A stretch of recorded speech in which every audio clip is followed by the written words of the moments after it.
Өнөөдрийн номын миний уншсан ном булангийн зочноор Эрдэмтэн судлаач багш Одхоо багш оролцож байна. За би тэр өнөөдрийн ярилцах ном бол бүтээх үеийн зүй тогтол хэмээх Дармын Батбаяр зохиолчийн 2011 онд хэвлэгдэж гарсан бүтээл байна. За та яагаад одоо энэ уншсан энэ номоо хэдэн өгүүлбэрээр ерөнхийдөө товчхондоо хэлвэл юу гэж тодорхойлох вэ энэ номыг? За уран зохиолыг хэрхэн бичиж бүтээдэг талаар дэлхийн сонгодог 100 зохиолчдын бүтээлээс жишээ болгон авч тайлбарласан ном л доо. Уран зохиолыг хэрхэн бичиж бүтээдэг талаар. Тийм, бүтээдэг талаар. Тэгээ биднээс бодохдоо бол их л одоо барил цэжэр их хурдан бодоод бичдэг гэж биднээс сэтгэдэг тийм ээ. Үгүй юм байлээ. Уран зохиолын бүтээл одоо юуг төрсөлдөг, хэрхэн үйл явдгийг сонирхолтой амттай болгонд хүүрнэн бичдэг талаар их судалгаа хийж тэр судалгаан дээр тулгуурлаж төрөж утсан одоо маш чухал тулгуур шинжтэй ном. За баг судалгаач одоо зохиолч хүмүүсийн дунд тийм үү бүтээлч хүмүүсийн дунд судалгааны баг нэг ном байх нь шүү дээ тийм үү гэж ойлгож байна тийм ээ. Одоо жишээлбэл би нэг дууны үг ч юм уу эсвэл нэг шүлэг бичигдэж ч юм уу тийм үү яаж тэр уран бүтээлч хүн санаа тийм ээ юу эднэр яаж ордог тэрийг яаж босгож ирдэг талаарх судалгааг тийм ээ жишээд баримттай бичсэн байгаа нь шүү дээ тийм ээ. За яагаад энэ номыг одоо сонгож унших болсон бэ? Хизээ анх энэ номтой танилцваа өөрөө. За энэ номыг ч одоо би өөрөө ч одоо өөрийнхөө одоо юугаараач одоо мэдрэмж өнгөрөөж сонгоод уншсан биш. Зөвхөн энэ одоо UBS 16 17 авлагтай Монголын психологийн хүрээлэн гэж байдаг. Энэ хүрээлэнгээс яадаг хүрээ психолог гэдэг нь юу гэсэн үг юм? Энэ одоо сэтгэл одоо зайнаас одоо нөлөөлөх гэсэн үг. Ер нь зайнаас одоо нэг мэдрэмжээр одоо хүн бусдад нөлөөлөх гэсэн. Тэр чиглэлээр одоо энэ хүрээлэнгийн тийм хүрээлэн. Энэ хүрээлэнгийн байгуулсан нэг зайнаас нэг биеийн дээр төмөр наадаг. Төмөр тоогоо гэж одоо эдийн засгч байдаг шүү дээ. За. Шилхооны академи эдийн засгийн хүрээлэнд олон жил ажиллаад эдийн засаг хийж чаддаг төвтэй гарсан байдаг. Тэр өөрөө зүүн совинтой бас зарим одоо өвчнүүдийг өөрөө эмчилдэг. Зайнаас нөгөө хүний аурууд нөлөөж эмчилдэг тийм хүн байдیں۔ Энэ төмөр тоогоо энэ хүрээлэн анх санаачлаа. Тэгээ одоо бол энэ хүрээлэнгийн одоо UBS 16 17 захирал дашигтэлэг гэдэг хүн залуу одоо энэ захирлаа ашиглаж одоо үйл ажиллагаа явуулж байгаа. Тэгээ энэ байгууллагаас энэ психологийн хүрээлэнгээс зохион байгуулсан одоо Оюунт Монгол аяны хүрээнд одоо Эрдэмтэн баг зөвлөл байгуулсан юм байлээ. Тэгээ би ямар нэгэн шалтгаанаар хэн намайг авчиад тийшээ одоо тэр зөвлөлд нь нэр өгсөн мэдэхгүй. Миний утас шимсийг болоод надад уцтаа тэгээд энэ зөвлөлд та ажиллана гэдээ би энэ зөвлөлд 1 жил 6 сар ажилласан. За ажиллаа. Энэ ажиллаж явах хугацаанд одоо олон сайхан хүмүүстэй танилцсан. Нэг нь Дармын Батбаяр байгаа. Тэгээд Батбаяр танилцсныхаа дараа сүүлд нь бас олон уулзалтгүй юм чинь асуулаа таны хамгийн сүүлд гарсан одоо ямар бүтээл ном байна вэ уншихаар одоо сайхан уншчихаар ном юу вэ гэд. Тэгсэн чинь миний бүтээх хөнжөө тогтход ном өнгөрсөн жил гарсан байгаа. 2 бот бол цаашаа гарах юм аа гэж хэлсэн. Тэгээд би энэ номын сандаа гарсан байгаа ихээр авч уншсан юм байна. Тэгээд үнэхээр одоо гайхалтай ном байна. Гайхалтай ном байл. 12 оны хавар одоо худалдаж авсан юм шиг тийм ээ. 5 зуны амралтаараа хоёр жил зохиолчтой нуулзаад тэгээд номын заалгуулаад азтай л хөө юм тий. За зохиолчийн тухай юу мэдэх вэ? Энэ зохиолч юу ямар уран бүтээл хийжээ? Энэ зохиолчийн талаар та яриач. Яг өөр нуулзаж ярилцахад ямар хүн бай таны бодлоор гэх. Уу ер нь энгийн жирэл хүн байлаа. Тийм одоо тэгээ энэ хүний яхаа бүтээлээс сайн мэддэгсээр захилж байгаа гөрөөс гэж ном байдаг. Сүүлд нь кино зохиол болсон ч гэдэг кино болсон. Тэрийг киноогоор нь мэднэ. Сүүлд нь номын ч бас мэднэ. Тэгээ яхаа сүүлд нь энэ хүнийг одоо Дармын Батбаяр одоо геологч ажилтаа хийж байгаа сүүлд нь тэгээс хоббигоо хөөсөр зохиолч болсон гэдэг мэдсэн. Ер нь хүний хобби геологч хүн. Геологч байсан биш. Одоо эдэл нэг оюу талгаач нь хийж ажиллаж байгаа юм уу? Тэгсэн чинь зохиолч болсон юм. Тэр хүн сурснараа ажиллах биш хүснээрээ ажиллагаа гэсэн тийм нэг үг байгаа шүү дээ. Логик тийм. Сайхан үг тийм ээ. За зохиолч бол тийм. За номын одоо агуулгын талаар та яриач. Ерөнхийдөө номын агуулгад юун талаар гарч байна? Зохиолыг одоо хэрхэн яаж бичдэг, ямар одоо их хөдөлмөр зарцуулдгийг энэ номноос ойлгож авсан л та. Гэтэ ер нь зохиолч болох сонирхолтой тийм ээ. Энэ урлагийг сонирхож байгаа хүүхд залуус зориулагдсан ном гэж би энийг үзэхгүй байгаа. Бүх хүмүүст зориулсан. Ер нь одоо зохиол гэж юу болдгийг, энэ зохиолыг үнэхээр яаж мэдэрч болдгийг, яаж уран сайхнаар одоо дүрсэлж бичдгийг гэдгийг одоо маш одоо энгийнээр хүүрнэж тэгээ бодиттой гадаадын нэртэй одоо томоохон суут зохиол бүтээлүүдийг жишээ болгож авч утсан байна. За энэ номоос одоо ямар гол санаа та юу олж авав энэ номноос? Одоо гол санааг бол нэг 3-5 санаа бид нэр ярилдсан шүү дээ, тийм ээ. Энэ номноос ямар гоё өөрт хэрэгтэй, бусд хүмүүс хэрэгтэй хэлмээр ямар 3 гол санааг олж авсан бэ? Хүний амьдралд нэг их чухал үр гүйцэтгэдэг 2 юм байна л да. Жишээлбэл шинжлэх ухаан нөгөөх нь одоо соёл урлаг гэж. Тийм ээ. Тэгвэл энэ шинжлэх ухаан соёл урлаг хоёрын ялгааг соёл урлагийнхаа жишээг бол өөрөө уран зохиолтой төлөвлөж энэ хүн тайлбарласан байна. Тэгээд шинжлэх ухаан уран зохиол хоёрын үндсэн ялгааг агуулгаар нь зарчмаар нь ямар ялгаатай юм бэ гэдгийг тайлбарласан байна. Тэгээд тайлбарласан тайлбарыг энэ одоо ч гэсэн чийзэр хэлж чадна. Жишээлбэл шинжлэх ухаан бол юмыг дандаа баримтаар баталж нотолдог л ухаан. Баталж нотлоогүй л тэгэл яг тэр юу ч биш. Хинч юу ч. Тийм. Тэр л бүтээл. Яг за энийг хоёул яг ингэ өөрчлөл. Би нэг юм орж ирлээ л дээ. Нөгөө дүрм хууль альва нэг одоо байгалийн хууль дүрм нотлогдоход яадаг вэ гэж. Урд нь бол нөгөө Коперник ч юм уу, Галилей юм уу, Бруно юм уу эднэрийн гарч ирээг байхад бол нөгөө шинжлэх ухаан бол юу гэж хүлэнж хэлсэн бэлээр л нөгөө дэлхий бол ертөнцийн төвөө гэж яваад идэх тийм ээ. Тэгэл тэрий чинь хамгийн гол нь тэр хинч батлаагүй тийм үү? Шашныхан бол батлаад байгаа шүү дээ. Шашныхан бол нөгөө дээд нөгөө өөрсдийнхөө бурхныхаа юугаар батлаад идэг. Тэгсэн чинь тэрний дараа нь болохоор нөгөө шин сэтгэгч шинэ хүмүүс орж ирээд батлагдаад эхэлж байгаа хгүй тийм ээ. Одоо оронгоор дурандаад хүмүүс аваад ирэнгүүт нөгөөдөг чинь ингээд хүмүүс арай өөр өнцгөр хараад тэгэд нэг юм хувьсэл гарч иж шүү дээ тийм ээ. Тэгэхээр шинжлэх ухаан гэдэг бол баримтгүй нотлохоогүй зүйл бол ерөөсөө шин төвшөнд бий болдгоо хувьсгалж үүсдэггүй гэсэн санаа тийм үү? Тийм.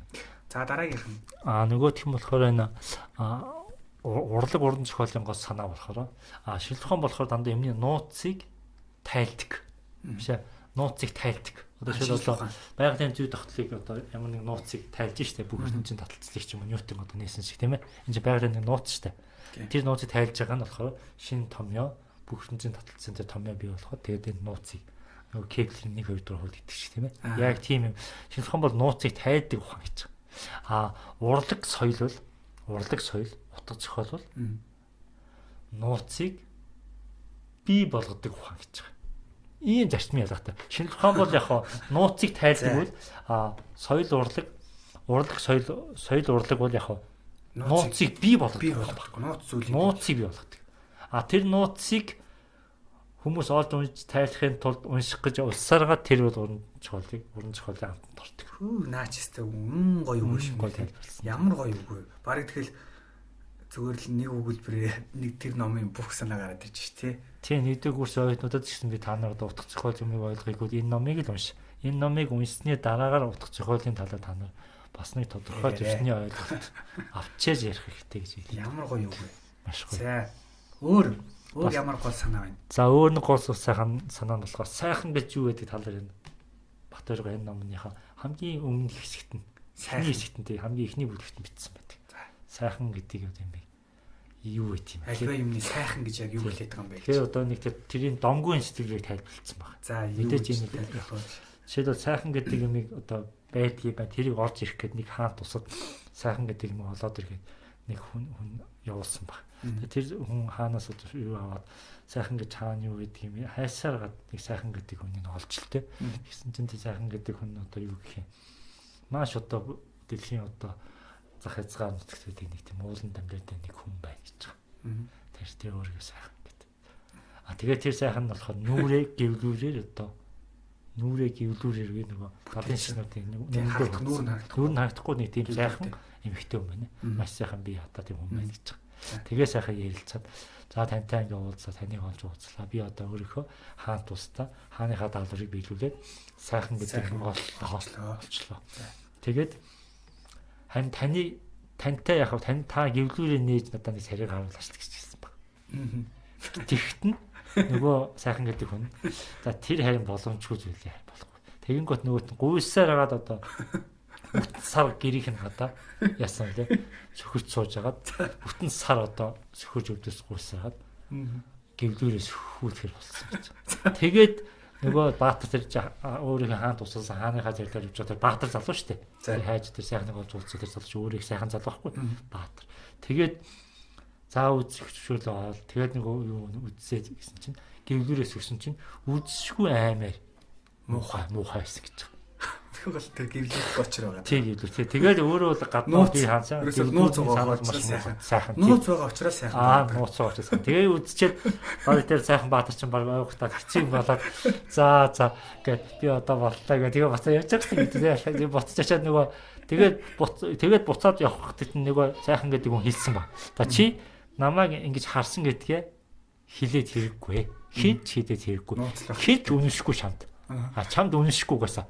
Их сайхан гэдэг хүнийг очлоо ингээд уулзаа. Нэгдүгээр чи ямыг очиод хийж ярих юм бол хинч үнэшгүй. Тийм учраас чи тэр хүний нүүрнийг эвдүүр ингэж харлаа. Тэр сайхан гэдэг юм би нүүрийг харлаа гэж ерөөсөө хилээд хэрэггүй гэсэн. Чамд хинч үнэшгүй гэсэн. Хинч үнэшгүй. Энэ л үнэнхий төөлийн зүйл. Тэгэхээр чи үнэшгүй учраас уулзлаа ингээд гэж хэлээ явуулсан гэж. Харин харсан гэж хийж болохгүй гэж. Тэгээ очиод тэр хаантай хэлээд ингээд юм аа сайхан гэж юм байт юм аа. Яг энийг домгцэн сэтгэлгээ ярих юм гоо. Дармын батурх маш сайн тайлбарласан байна. Тэгэхээр тэр сайхан гэдэг зүйлийг би харсан л гэж хэлсэн байж дараа тэр тийм харсан. Гэтэ юу байсан юм бэ? Тийм сайхан байх. Юу байсан бэ гэж чадахгүй гэж. Хэлсэн ч тэр нь үнэшгүй гэсэн. Тийм сайхан чинь тийм юм гэж юу гэдэг ингээд. Тий, байхгүй шүү. Үнэшгүй хин ч үнэшгүй байхгүй. Ястаа сонирхолтой тийм. За. Тэгэхээр туйлын үний юм гэж юм байхгүй л гэсэн санаа юм мэдхгүй юм. Магадгүй би тийм санаа. Юу сайхан муухай хоёр хосолж байдаг гэсэн л утга санааг Дармын Батурга энэ зохиолоор энэ хэсгээр хэлж байгаа. Юу гэхээр хамгийн сайхан хамгийн муухай хоёр нэг зоосны хоёр тал байдаг юм аа л гэж. Нөгөө харцгаа хорвоо дээр харцгаа хосолж яадаг те. Харанч байна. Гэтэ цагаан зав дамгаалдаг гэдэг шиг тийм ээ. Харцгаа хосолдог гэдэг шиг. Яг тэр санаагаар бол философийн сэтгэлийг хэлсэн юм байл. Тэгээд яг хөө. За гол санаа ерөөдөө тийм юм байна тийм ээ.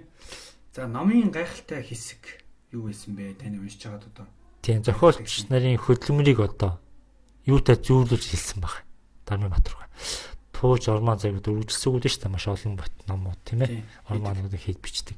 Энэ том зохиолыг бичлэхэд одоо ямар хөдөлмөр ордог вэ гэдгийг нуурын усыг балгаад одоо нэг нуур байлаа шүү дээ. Нэг нуурын усыг нэг гадаас балгаад нөгөө газар нэг хонгорлууд одоо дүүртэл нь тэр нуурын усыг ширхтэн балгаад нөгөө газар хотхорд юулсантай тэнц хэмжээний тийм их хөдөлмөр ордог гэдгийг л яг зүйрлүүлж хэлсэн баг.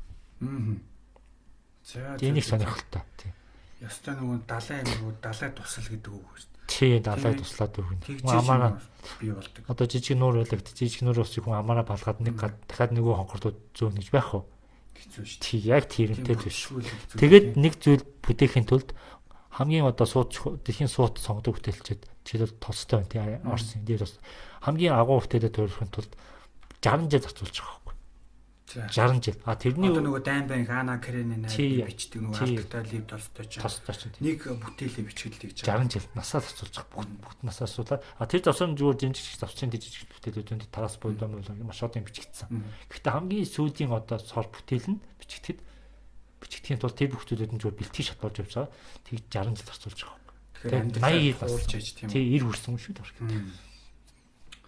дээ. За, номын гайхалтай хэсэг бол тэр зохиолчийг яаж уран бүтээлч хүн яаж одоо юмыг одоо хүргэдэг вэ? Тийм ээ. Яаж бүтээл гаргадаг вэ гэдэгт маш их хугацаа зарцуулна гэдэг. Тэр нэг санаа тийм үү? Гайхалтай хэсэг байсан биз дээ. Тийм ээ. Тэгээд нэг тэгвэл хэлчихэд энэ уран зохиолыг гоё ингэж бичиж байгаа хүний сэтгэлийг татахаар гоё бичиж байгаа тэр арга биш үү? Одоо шинжлэх ухаанд хэлдэг нөгөө ямар арга одоо жишээлбэл тий математикийн арга юм уу, дүрслэлийн арга юм уу тий шугам зургийн арга юм уу, ямар аргаар шинжлэх ухаанд өөр арга байдаг тий. Тэгвэл уран зохиолын нэг онцлог нь тэр зохиолыг өгүүлдгийг ч юм уу тууч ч юм орманыг бичсэн арга нь юусаа харагддаггүй гэж байгаа. Харагддаггүй, баригддаггүй, мэдрэгддэггүй гэж байгаа. Энэ нь зохиолчийн гол нууц. Тэр уран зохиолын гол одоо давтагдчихгүй байгаа гол нууц нь тэр арга нь юусаа харагддаг. Тэгсэндээ маш сайхан бид нэг эрдэм шинжилгээний ажил хийлээ гэх юм бол заашгүй нэг арга тодорхой байдаг тийм эрдэм шинжилгээ өгүүлээд тийм аргаар ашиглаад тэгээд ингээд хүрсээ ингээд тэгсэн манай хувьд шинжлэх ухааны одоо эрдэм шинжилгээний ихтгэл мэтгэлч ийм судалгааны бүтээлийг одоо ягаад ийм одоо юм хийсэн гэж явдаг тийм ээ. Тэгвэл яг энд бол тийм юм байхгүй. Юу тэрний юус хаагддаггүй. Одоо жишээлбэл уран зохиол бол нэг сайхан шуу точуу зурчаад точуу байж байгаа нь үнэн. Гэхдээ тэр точуу нэг торон дотор ингээд байна тийм ээ. Тэр торон дотор байж байгаа учраас тэр точуу харагдаад байна. Тэгээд тэр точтыг агуулж байгаа тэр нэг тороо балруулаад ажиллагчтай. Арга нь харагддаг. Ийм арга чадварыг эзэмшсэн хүн бол зохиолч гэж байгаа байхгүй. За гайхалтай тийм ээ. За хамгийн сүүлд ингээд номын талаарх таны одоо ямар үзэл бодол байна? Ямар бодол төрсөн бэ? Ном уншсны та тийм ээ. Та өөрийнхөө хувийн одоо үзэл бодлыг хэлээч. За ер нь уран зохиолыг ойлгох мэдрэмжийг суулгахад одоо маш чухал ач холбогдолтой ном гэж би бодож байгаа. Энэ бол зөвхөн хүүхд залуучууд гэлтгүй хүн болгонд уншиж болохоос тийм ном. Ер нь энэ номыг уншсан хүн зохиол гэж юу байдгийг түүний дотор нь орж чаддаг, гаднаас нь харж чаддаг болно гэсэн үг. Бас энэ дээр нэг алдартай нэг философийн цэцэглэг төрлийн талаар өгүүлсэн байдаг. За энийг манай монголчууд бас очиж үзүүрстэй л газар юм байна. Японд байдаг. Философийн цэцэглэг төрөл. Ингээд Рёнзагийн цэцэглэг төрөл гэж. Рёнзагийн цэцэглэг төрөл. Тэнд болохоор тийм 30 хэдэн чулуу байдаг гэж. Тэгээ нэг 30 хэдэн чулуу бүгдээр харагдахгүй. Нэг нь заавал хадаг болчихдог гэж. Тийм одоо зүй тогтолтны нөгөө материалын зүй тогтолтоор тулгуурлаж тэр цэцэглэг төрлийн бүтээсэн байхгүй. Бүтээсэн хүний сэтгэлгээ байхгүй. Тэгээ аль нь ч гэсэн бүгдийг харах гэхээр заавал нэг нь алга болчихдог. Тэр 30 хэдэн чулууны. Нэг дор харагдаад байгаа мөртөө жоохон алхаад ингээд яхад нөгөөдүүд нь харж явах хэрэгтэй ингээд хаад нэг нь заавал алга болчихдог. Бүгдээр хэд ч харагдахгүй. Заавал нэг нь алга болдог. Ямар сони. Тэгээ тэрийг философийн байрлуулсан. Тийм. Одоо хуучин эртний Японы тийм дунд зууны сүм байгаа байхгүй. Тэр сүмийг хийцэн тийм зохиомж тийм. Тэгээ тэрийг одоо философийн цэцэг төрөл. Рёнзагийн цэцэг төрөл. Аль хотод байдаг гэлээд Японд. Тэрүүгээрээ одоо ямар нэгэн утга санаа илэрхийлж гинөө. Аливаа одоо жишээлбэл ингэж хараад аливаа юм болвол бүхэлдээ ерөнхийдөө бүх зүйл бүхэлдээ ингэ тайлбарлагдахгүй л гэсэн санаа юм шүү дээ тийм үү? Нууцлаг юм бол аливаа зүйл заавал байдаг. Бүх юмыг бол тайлбарлаж боломжгүй л гэсэн санаа. Тийм. Ер нь ойлгож байна. Болно. Ер нь юмны агуулгын хэлбэрээр тогтоодог тийм ээ. Одоогийн Европын соёлын хөгжлийн нөлөөгөөр дэлхийд байгаа ерөнхий хүндрэлтний Европын шинжлэх ухаан бол дандаа өрний шинжлэх ухаан. Тэр үл дандаа хэлбэрээр агуулгын хөвөх гэж тавиад байгаа юм. Юу бол Азийн буюу дорны юм бол ерөнхийдөө агуулга нь хэлбэрээр тогтоодог тийм. Сэтгэлийн хоёр ялгаа байгааз. Нэг нь хэлбэрээсээ агуулга, нөгөөх нь агуулгасаа хэлбэрлэх. Өрн дорны сэтгэлийн хоёр ялгаа нь тэр. Бас дээр нь альва юмыг одоо гадна талаас нь их үнэлэх гэдэг. Одоо гадна талаас үнэлдэг юм маш их байна. Тийм. Жишээлбэл одоо мөсөн уул байна. Далай төвж байгаа. Мөсөн уулын дөнгөж 11 л одоо яг 11 л одоо яг хүний нийт тарагдчихдаг. 19 нь усанд ороод гэдэг байхгүй. Тийм ээ. Тэгэхээр сайхан гэдэг юм бол бас л тийм ойлголт гэдэг. За ингээд би тэр өнөөдөр Дармын Батбаяр зохиолчийн бүтээх үеийн зүй тогтол гээд 2011 онд одоо номын дэлгүүрүүд байгаа бах тийм ээ. байгаа. Одоо бүтээх үеийн зүй тогтолын 2 дугаар бүрт нь гарсан байгаа. 2015 онд хэлэлцэж гарсан. Тэр нь сайхныг бүтээх нууц гэсэн ном баг. Бүтээх 2 дахь бүтээл нь яг бүтээх үеийн зүй тогтол гэчээд сайхныг бүтээх нууц гэж байна. Нууц гэж. Сайхан гэж юу гэдэг юм? Тэгэхээр бас л энэ хүн бол зохиолчоосоо гадна бас сэтгэгч хүн байна штэ. Тийм ээ. Тийм. Маш их судлаач хүн бас. Судлаач, уран сайхны судлаач тийм үү? Тийм. Яг зохиолын судлаач тийм ээ. Энэ сайхан ном байна. Ингээд битээр энэ номын талаар ярилцлаа. За ингээд анхаарал тавьсан та бүхэнд баярлалаа. За